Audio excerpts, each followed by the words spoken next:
The new Meat Eater Outdoor Cookbook Wild Game Recipes for the Grill, Smoker, Campfire, and Camp Stove is out on April 24th and is available for pre-order now. Here is your book for everything that's best cooked or eaten outside. From grilling to open fire cooking to Dutch ovens to smokers to barbecue to backpacking meals to how to pull off the perfect fish fry, with pit stops along the way for lessons about Ice Age cooking methods and the best 5 ways to construct a cooking fire you can be proud of. And of course, we're focusing on wild game and fish here with over 100 recipes, including stuffed venison burgers 3 ways, wild duck with ahi verde sauce, a jerky made with cola, a gin and tonic made with fire-charred lemons, and grilled frog legs made with a sticky sweet sauce. This ain't your normal cookbook, so be prepared to be surprised. Pre-order your copy now. For more info, visit themeateater.com. I'm KC. And I'm Tyler. And you're listening to The Element Podcast.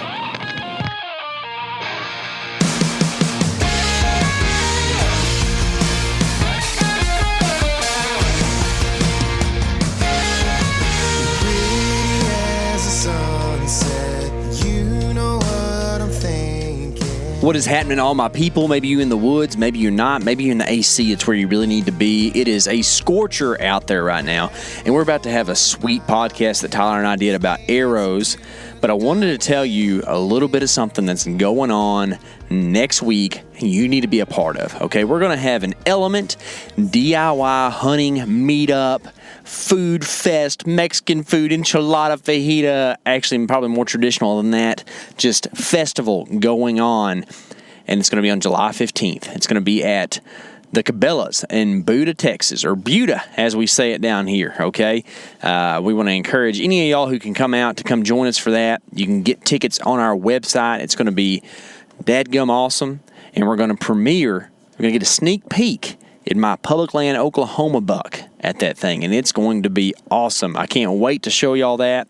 The rest of y'all, if you can't make it, maybe you'll get to see it. I don't know, sometime around September. I don't know for sure. But if you show up to that event, we'll have a showing there, and it's going to be awesome. Can't wait to hang out with y'all, do some Q&A stuff, and really get to pick each other's brains on our approaches to whitetail hunting and map scouting and all that stuff. This is brought to you by Onyx, so we're really excited to do that. Make sure you're there. By the way, while we're talking about this stuff, this podcast is going to be about arrows, but it's going to be real broad. Maybe you've got some stuff that you've been dying to ask, but you're just too embarrassed, right? Because you're kind of new to this. Or maybe you just want to know our opinion so you can rage on us. Either way, great podcast for you to listen to. The arrows that we shoot are the Vector arrows. They've got the HMR version 2, the ZMR, and they all have the updated component system that is super sick and super durable, and we have put that to the test. But they just started a pre-sale on broadheads. You should go check that out too, because I have been shooting some of those, and I shot like a 7-inch wide broadhead at 200 yards and hit dead money right in the middle. Actually isn't that wide. But anyways, go check it out on their website. Go to the Element website so you can get your tickets for this event. They're going to sell out fast. We don't have a ton of space. So be sure you go get your ticket and join us for the Element DIY hunting meetup and Mexican food. What's happening, y'all? We just trucking along. We ain't buck trucking today, but we will be soon. Beard trucking. We are beard trucking? Yep. Is that what you said? That's right. Beard. That could have been confused for DUIs type stuff. It is, yeah. That would be bad. We are not headed to Commerce, Texas. Instead, we are headed to Tennessee, and we are going to go up here and shoot some turkeys with our friend Chadwick Rice of Cruiser Saddles. Hoping to have a good time. But Tyler and I thought we would spend some time doing a little truck casting, man. Yep. We haven't truck casted in a while. I know, man. Why is that? Because we haven't traveled. We haven't traveled that much. Since deer season, we just been losers. No, we have traveled. We haven't been in the vehicle together when we traveled. Yeah. That's been the thing. I was in the vehicle yesterday for quite some time. You were without me. I was not. Nope. We went to ATA in separate vehicles. That's true. That was a big trip for us. We've been somewhere since then. Where did we go that was a pretty decent trip? I don't know. I feel like we've been traveling to pig hunt quite a bit. Have we not? Yeah, that's it. And that's not long enough to really bust out the headphones. You know, I don't know if y'all know how we do this, but we have headsets on while we're driving down the road, and we act like airplane pilots to everyone we see, and it's pretty fun. But today we want to talk about arrows. arrows are something that go into animals and they come out of our bows. That's kind of what we do with our arrows. Not necessarily in that order. That's right. Usually actually reverse order, hopefully. Tyler did dink one off his bow one time in Kansas. That's a pretty funny story. Yeah. But I don't know if I've ever done that. I've done some funny stuff with arrows, though, like back in the day, for sure, like trying to swing around in a tree stand and hang your arrow on a limb and it fly off the string or something, you know? Yeah. I also used to be one of those guys who would, like, as soon as I got to the place I was, like, hunting, like, if I got out of the truck ready to hunt, I would knock an arrow and walk around with a knocked arrow all the time. Yeah. And sounds very safe. Since don't do that. Have you ever seen anybody donk an arrow off a turtle shell? I have. That was a fiberglass arrow. Yeah. Yeah, that was pretty funny. Back in the bow fishing days, I had a buddy that decided he was going to shoot a soft shell turtle and shot it, and the arrow just said dunk and went back. It was kind of crazy. Scary. Yep. A lot of bow fishing injuries out there. Are there? Yeah. I got a situation one time where a knock came back and hit me in the shin and left a big old mark for a long time. I have a cousin-in-law who I threw an arrow down the bottom of the boat and it bounced up and stuck in his leg. Oh my gosh. As I was a little kid. And then Bet he was happy. Yeah, he didn't say much. He's pretty chill, but now we talk about it. He says, yeah, that hurt pretty bad. And then people lose eyes and fingers and stuff. So the moral of the story is don't bow fish because it really does nobody any good. But we have a guy mad. who is from our hometown who listens and showed up actually to the event we did last year out at Hagerman.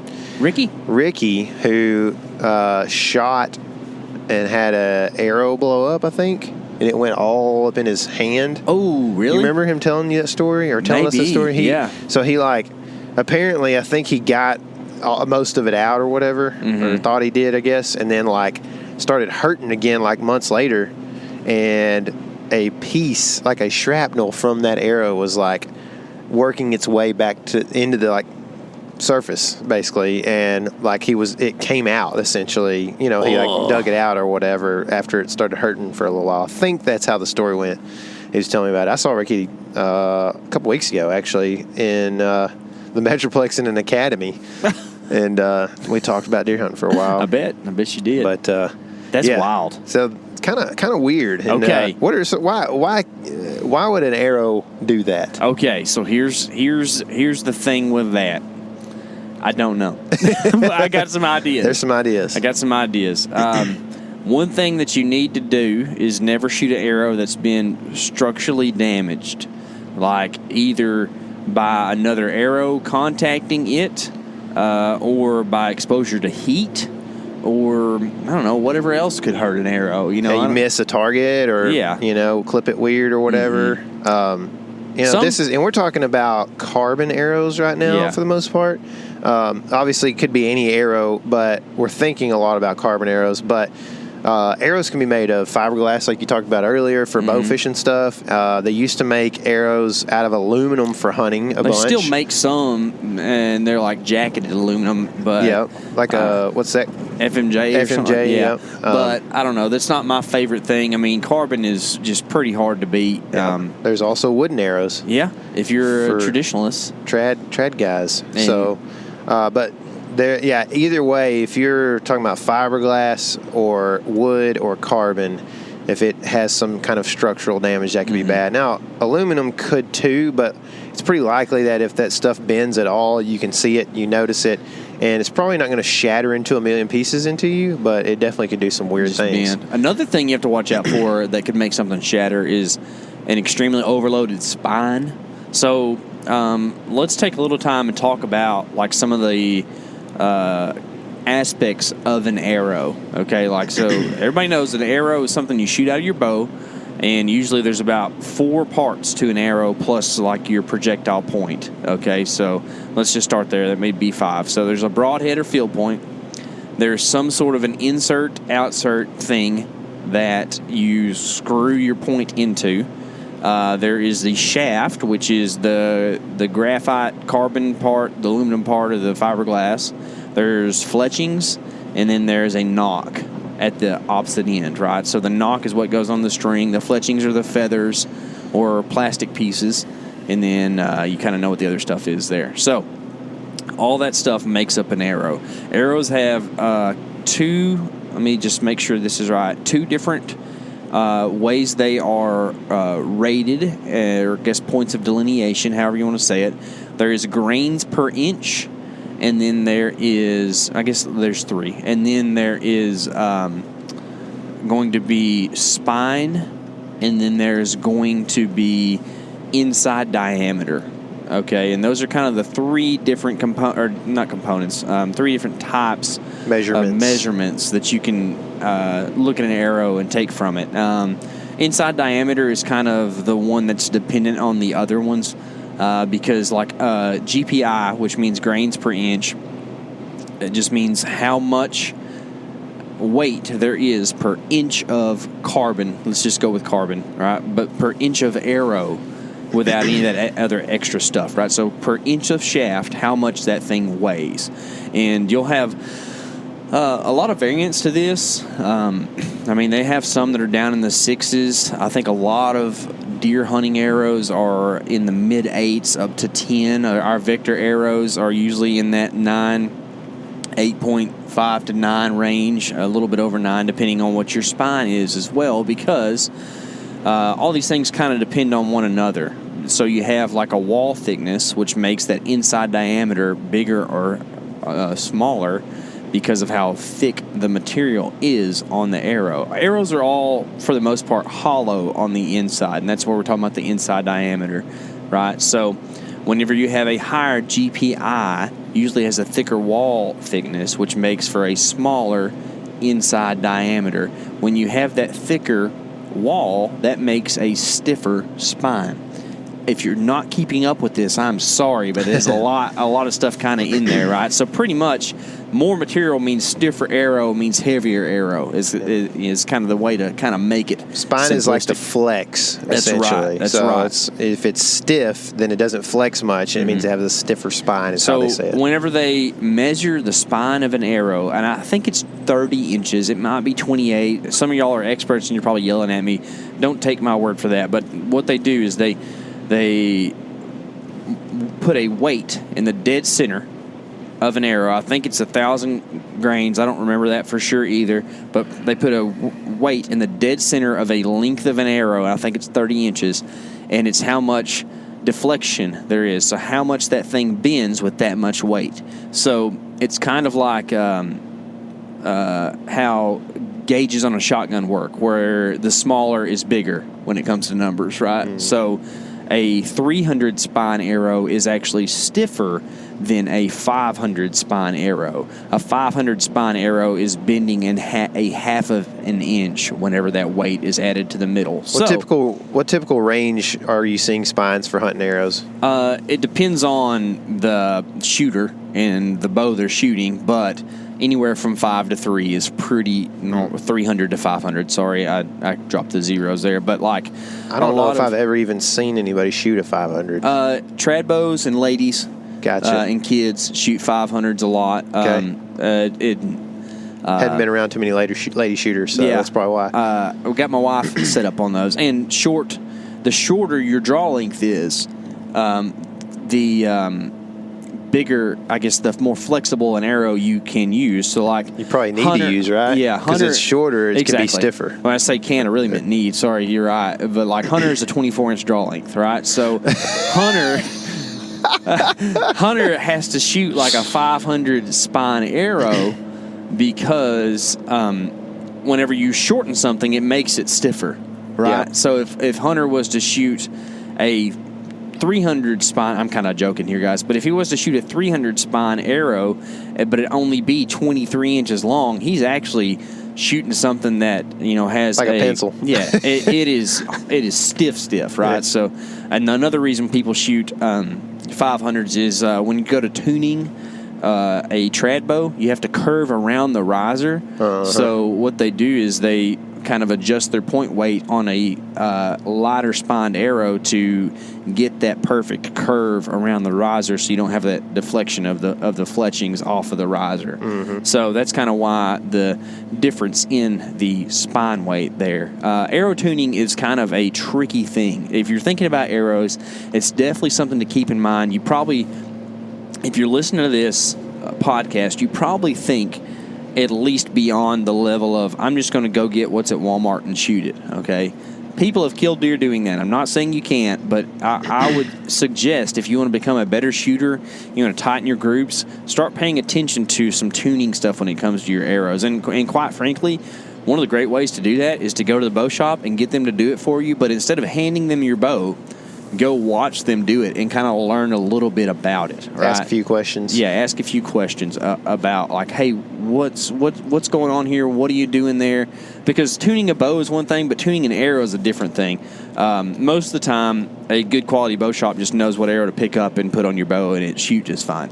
But overall, what you're trying to do is match up the stiffness of the arrow with the point weight, with the weight of your draw, so that the thing curves the right amount to where it's not so stiff that it's hard to tune the bow to, and it's hard to actually make hit right, and at the same time it's not so noodly that it's inaccurate, and so that's kind of tuning an arrow for you. Gotcha. What else is there about arrows that we need to talk about? Well, there is we've talked about the carbon, and we know more about the carbon stuff.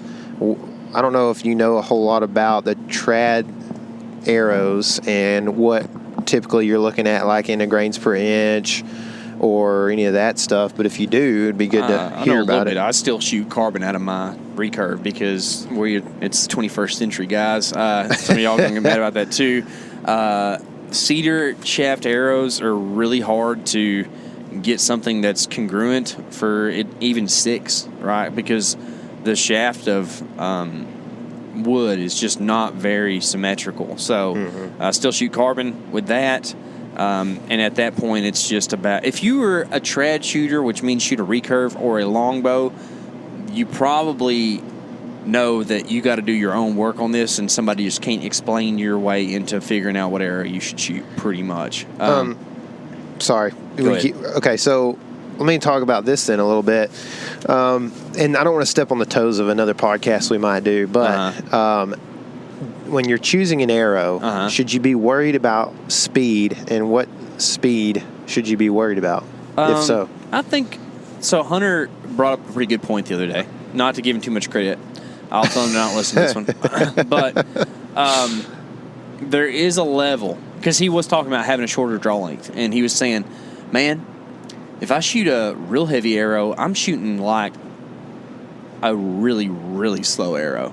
And that means that my pin gaps are wide, and that, like, there actually is time for a deer to do some moving. A little bit more, which could mean 1 or 2 inches or whatever difference, you know. And that stuff makes a difference. So I think that to a point, speed does matter. However, if you're shooting a modern compound bow, then you shouldn't have much problem with speed. If you're shooting a recurve or something that is in the traditional type bows, you got to understand that speed is not something that you are concerned with, in that you are limiting yourself by shooting that weapon, right? And that is a part of the game. Just like we're limiting ourselves by shooting bows as opposed to rifles. Like, dude, we see so many deer that we could smoke down at 200 yards with a 7 mag, right? But we don't, and that's fine. And guys that do that, that's cool too. I'm glad that you hunt that way and have fun doing it. I really like to shoot a bow, so that's why I do it.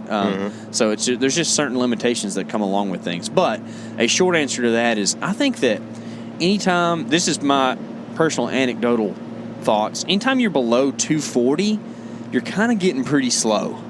I think that you want to be faster than that. Yeah. But I also think there's a top end. I don't think you want to be much faster than 280. I think that things get real squirrely when you get to going that fast. Arrows tune out really, really, really good around the 255, 260 mark, and they just fly true when they're going about that speed. You can you can strap on a lot of different types of points and still shoot really good at that speed. Can you speak to straightness and what that means? Yeah, straightness is a little bit of one of those, how do you say it? False flags maybe, or something like that, where it's important, but at the same time, most of the time, arrows are pretty straight. Mm-hmm. So there's straightness ratings. And they go in thousandths. So that's 3 0 places to the right of the decimal. Okay, so very inexpensive arrows are usually 5 1,000ths. Mid-grade arrows are usually 3 1,000ths. The vectors that we shoot are they actually go into the 10,000ths place, but they are 0.0015 10,000ths of straightness. So really, really straight. And I think that is for a 32-inch shaft. I might be wrong on that as well. But over the length of that shaft, that's how straight those arrows are rated to be, and they are selected for that, and then seconds get pulled out and go elsewhere. Okay, now, most every hunter, unless you have a 34-inch draw length, is going to cut down an arrow quite a bit. And a good bow tech at a bow shop, not the bow, but like a good person who works on bows and arrows. Yeah. A bro tech. A bro tech, that's right. Our boy Vret. They will cut arrows from each end to find the straightest section of the arrow to shoot. All right. It's not important when your arrows are in the quiver for the labels to all line up perfectly. What is important is for you to have the straightest arrow you can out of your choice, right? So whenever you cut down a 32-inch .003, there's a good chance you get that thing to .001 just by cutting the right end of it off. Right. Now, is it important to go much beyond a .005? That is up for debate. And I would say the faster you are shooting, the more important that is, because things get wild when you go to shooting real fast. Mm-hmm. And that's why I don't usually shoot real fast. But I do think that anything under .003 is probably very sufficient for most shooters. Mm-hmm. And I say most because some of you can really shoot really good, but most of us shoot whitetails at 30 yards and in. I shot 3 bucks this year. Furthest was at 32 yards.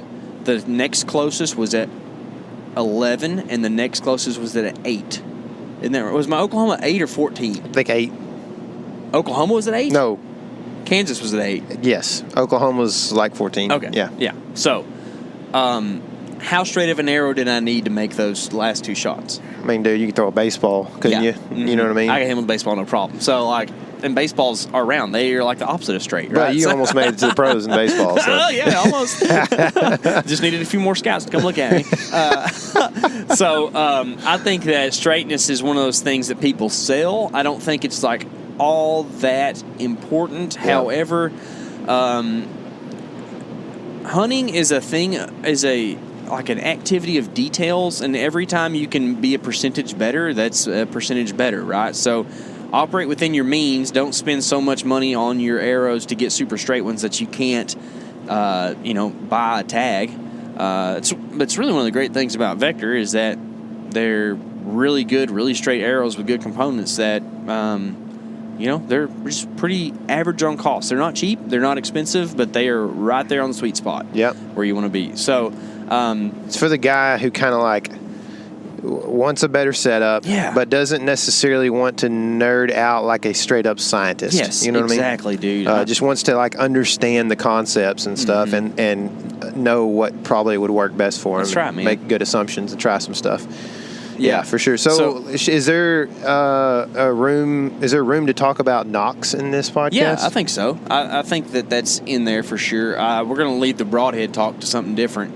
So subscribe to our podcast if you haven't, guys, and listen to some of the old stuff because it's probably way better than this. But we'll talk more about broadheads in a different podcast. But Knocks are going to go back to the inside diameter measurement that we were talking about earlier, and that's going to matter on that. That also matters with insert. Let's talk about both ends of the arrow then. Okay. So we'll start with knocks. We'll go to inserts in a second. Knocks get confusing because instead of giving you a number, they give them a letter designation, which is real dumb, and I hate it. But we use G-Knocks for most of the arrows that we shoot, which I believe is a .166 or .167. I don't remember for sure. It actually might be a .204. Somebody's yelling at me again on the podcast. Sorry. Don't take my word for this stuff. Look it up, guys. But the general concept is there are different sizes for knocks. And each knock is actually made a little bit differently depending on brand. Some of them are made out of different materials, too. Some of them might be a polymer. Some of them might be like a different type of plastic. I don't really know for sure. There's also lighted knocks, which are really cool. We might shoot some of those this year, but you have to watch out on lighted knocks for a couple reasons. Some states, they're not legal. Very few, actually, nowadays, I think, right? Because they...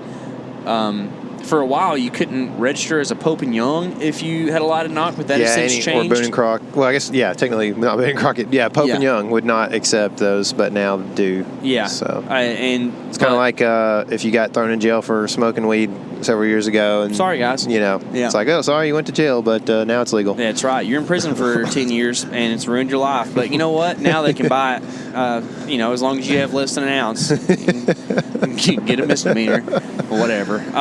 So look at this person just... Oh, I thought they were smoking pot. they were shooting their windshield wipers off. So lighted knocks can be an issue for that. They also sometimes don't always function perfectly. So yada yada. They can be a little bit less durable. So I see people break lighted knocks from time to time. But my big concern with the lighted knock is FOC. And now we're getting off in the weeds because we're talking about arrows, we're talking about points. What are we talking about here with FOC? FOC means front of center, so I guess it's an arrow discussion, okay? And this kind of leads us into talking about the insert on the other end of the arrow a little bit. But most knocks weigh 7, 8, 9 grains, which grain is the weight. Same measurement as one piece of rice. That's correct? Right. I think a grain of rice, I would believe. I don't know. It probably is pretty close to that. It might be what it originally, or grains of wheat or something. I don't really know. But it's not grams. It's a grain. It's a little bit different. Anyways, so knocks are really light. Lighted knocks are not actually that light. Most of the time they're anywhere between like 17 to 25 grains. So whenever you apply that to a FOC concept, which means front of center weight, arrows that are shot out of a bow in general do better when there is more weight on the front end of the arrow than there is on the back end of the arrow. So more weight in front of the center than behind the center, which would be BTC rating or something. Nobody talks about that because everybody puts the weight in the front, okay? But whenever you start putting weight on the back with a lighted knock, your front of center percentage goes down. So think about this. The way you measure front of center is the balance point of the arrow, okay? So center is X, okay? Front of center is percentage of the arrow that you can move the balance point towards, if that makes any sense at all. So basically, when you take the weight of the arrow and you find the center point, actually, the weight doesn't even matter. When you find the balance point in the center, and then you put your broadhead on and everything else, and you figure out what your FOC is, you have to move your finger towards the front of the arrow to find that balance point. And whatever percentage of the length of the arrow that is your percentage front of center. Correct? I think so. So, yes. Like, if you moved 10% towards the arrow, or towards the front of the arrow, then that is your percentage. Yeah. I think that it is pretty well accepted that a good FOC is above 10% FOC.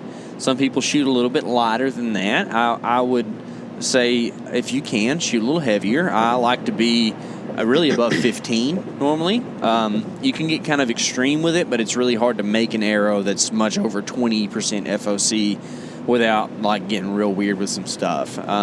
So is it a grains measurement or a length? Do you know for the FOC?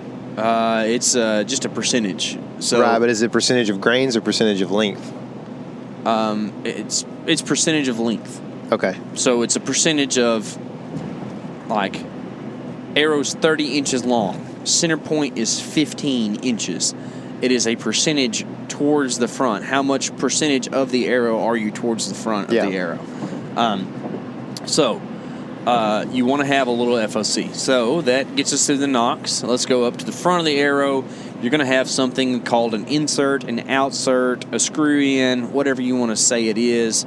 Traditionally, you just had this little sleeve that went inside of an arrow, and you screwed your broadhead or your field point in there, and that was your insert, right? Well, nowadays they've again, another thing that could be considered like a false flag or a false indicator of like quality or a thing you need to do is like do the whole outsert thing, which we shoot outserts on the Vector arrows, and I like outserts. I don't think they help a ton with like structural integrity like people seem to think they do. Yeah. The idea supposedly for some folks behind having an outsert on an arrow, which means a piece of metal that goes down the outside of your arrow shaft for a length at the front of your arrow, is so that your arrow doesn't hit something and then break sideways because of that force of impact around the inside part of the metal.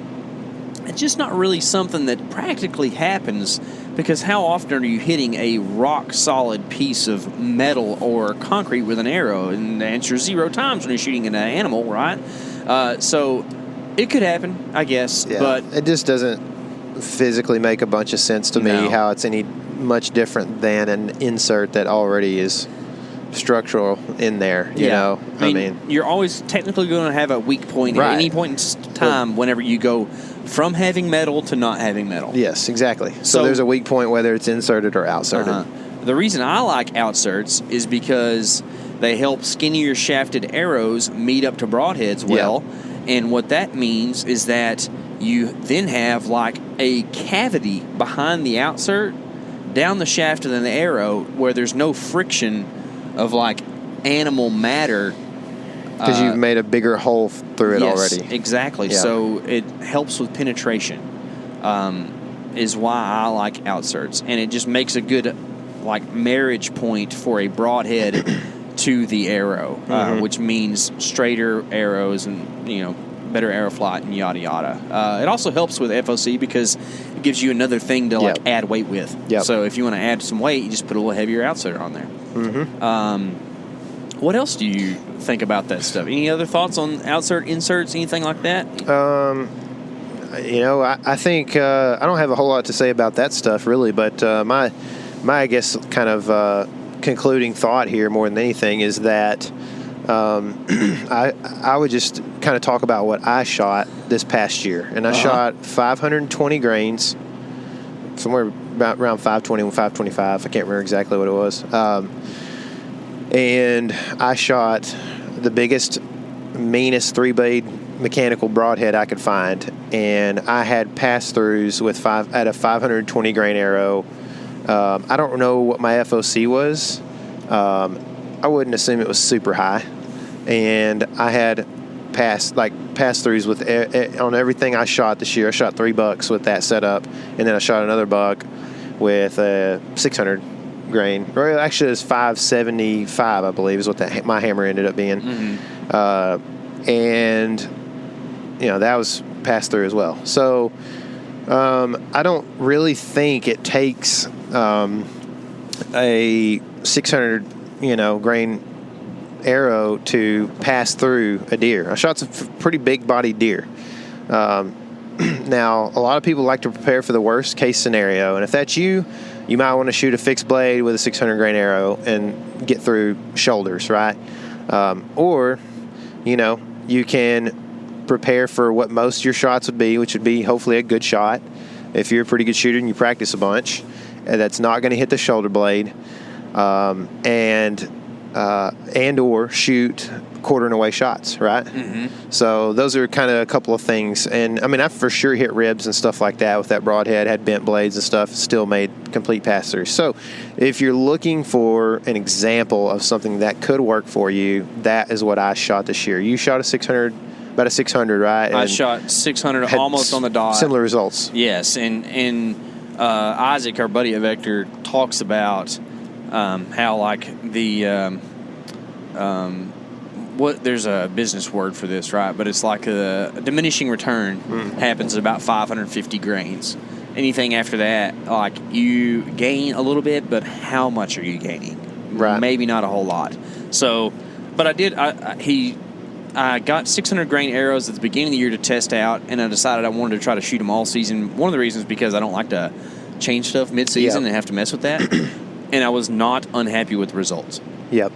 Now, I can see how my pins on my bow were pretty wide apart because I was shooting such a heavy arrow. Or I actually shot a single pin, but the concept is still there. Where, like, if I range something at 30 and the deer takes 2 steps, I then do not feel very comfortable about taking the shot just as is.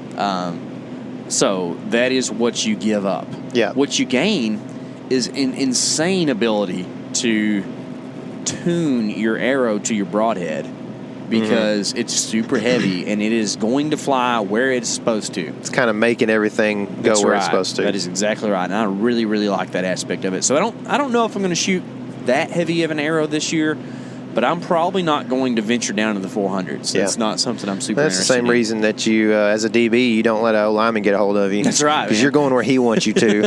You ain't going where you want to go. That's right. Might be a little slower, but he's definitely still going to take you where he wants you to go. If a receiver gets a hold of you, you just take him by the socks and throw him down, you know? That's right. That's right, man.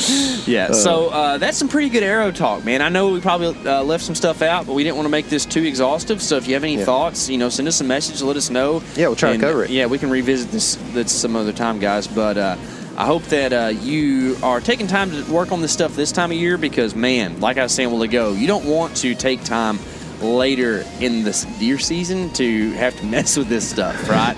Like, you need to be a clean killing machine by the time about September gets here. So remember to take those steps and remember this is your element. Live in it.